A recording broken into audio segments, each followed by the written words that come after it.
हमने शहर को दी एक नई पहचान, हम हैं सिंघानिया बिल्डकॉन। रैगिंग से जुड़ा ये पूरा मामला है। आपको बता दें, भोपाल के Maulana Azad national institute of technology का ये पूरा मामला, जहां पर फर्स्ट ईयर के छात्र से सेकंड ईयर के छात्रों ने रैगिंग ली है। एंटी रैगिंग कमेटी में ऑनलाइन शिकायत दर्ज भी इसकी करवाई गई है। वहीं यूजीसी ने मैनेज प्रबंधन को जांच के इस पूरे मामले में निर्देश भी दे दिए हैं। तो बड़ी खबर इस वक्त भोपाल से, जहां पर रैगिंग से जुड़ा ये मामला सामने आया। आपको बता दें, भोपाल के Maulana Azad national institute of technology का ये पूरा मामला है, जहां पर फर्स्ट ईयर स्टूडेंट से सेकेंड ईयर के स्टूडेंट रैगिंग ले रहे हैं। और यहाँ पर खौफ आप देखिए सीनियर स्टूडेंट्स का कि रैगिंग जिसकी हो रही है उसे ऑनलाइन शिकायत इसकी दर्ज करवानी पड़ी है। हालांकि इसके बाद प्रबंधन ने जांच के इसमें निर्देश भी दिए हैं। यूजीसी ने मैनेज प्रबंधन को जांच के निर्देश दे दिए हैं।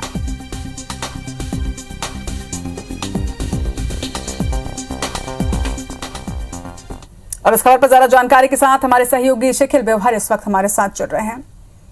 शकील, रैगिंग से जुड़ा ये पूरा मामला जो सामने आया है, सबसे पहले तो इसमें प्रबंधन का क्या कहना है और पूरा मामला क्या है?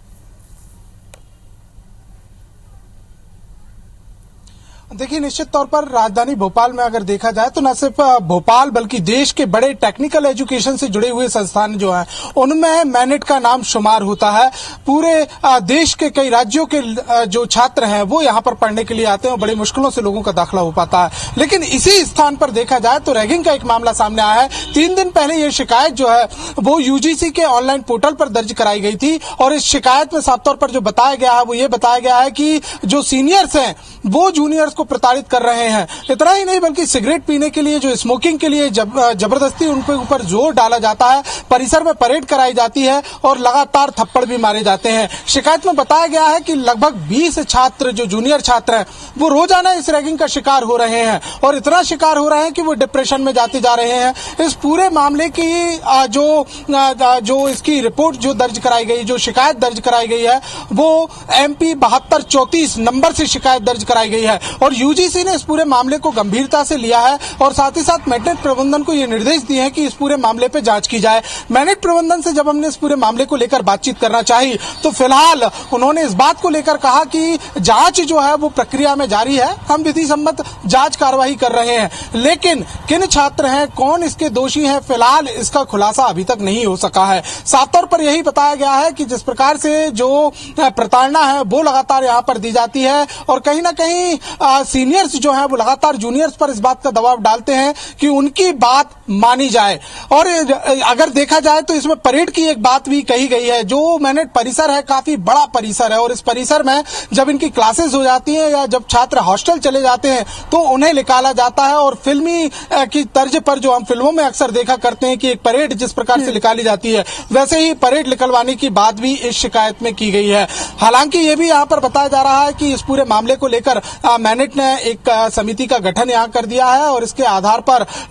जो तमाम बयान जो है वो लिए जा रहे हैं, क्योंकि ये गोपनीय शिकायत होती है। रैगिंग में जब भी कोई शिकायत दर्ज कराते हैं छात्र, बहुत कम ऐसे छात्र होते हैं जो इसकी खुलकर बात करते हैं। ये जो शिकायत दर्ज कराई गई है ये गोपनीय शिकायत दर्ज कराई गई है और इतना ही नहीं बल्कि इस पूरी शिकायतों में 5 लगभग छात्रों का जिक्र भी किया गया है। तो इससे अंदाजा लगाया जा सकता है कि तमाम नियम, प्रावधान और कानून, कठोर कानून रैगिंग को लेकर है, लेकिन इतने खौफजदा हैं भोपाल मैनेट के जूनियर छात्र कि वो सार्वजनिक रूप से भी शिकायत दर्ज कराने से डर रहे हैं और इसी के चलते उन्होंने गोपनीय शिकायत दर्ज कराई गई है। और यही नहीं बल्कि अगर हम बीते दिनों की अगर हम बातचीत करें तो लगातार प्रदेश में जो रैगिंग का आंकड़ा है वो भी बढ़ता जा रहा है, क्योंकि इंदौर में बीते ही दिनों इंडेक्स मेडिकल कॉलेज के एक छात्र ने सीनियरों की प्रताड़ना से तंग आकर आत्मलीला समाप्त कर ली थी और उसके बाद फिर एक मामला ये आया है। और साफ तौर पर यह भी बताया जा रहा है कि मैनेट जो है वो एंटी रैगिंग कमेटी को लेकर सबसे बड़ा प्रबंधन रखता है, क्योंकि इसमें लगभग 7 सदस्यीय दल है।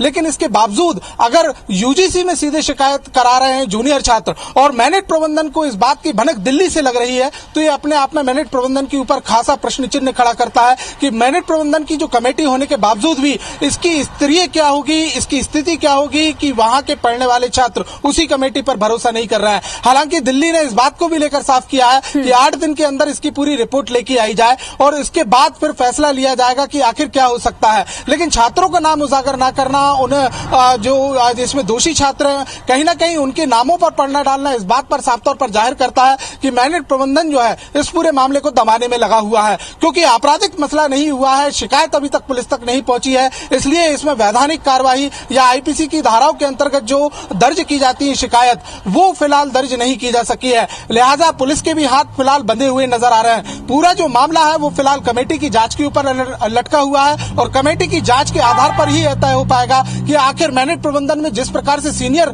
जो छात्र हैं मनमानी जिनकी जा रही है, जो लगातार स्मोकिंग के लिए दबाव डालते हैं, मारपीट करते हैं, उनकी परेड निकालते हैं, उनके ऊपर कार्रवाई हो भी पाएगी या नहीं। जी बिल्कुल सही कह रहे हैं आप। और जिस तरह से तस्वीर सामने आ रही है और जिस तरह का ये पूरा मामला है, इससे ये जरूर साफ हो जाता है कि सवाल तो बहुत सारे हैं, लेकिन उससे भी बड़ी चिंता ये है कि जल्द से जल्द इस पर कार्रवाई होनी चाहिए, क्योंकि अगर जूनियर प्रबंधन पर भी वो भरोसा नहीं दिखा पा रहे हैं कि सीधे प्रबंधन की कमेटी जो है उससे वो शिकायत करें, तो इससे ही साफ हो जाता है कि वो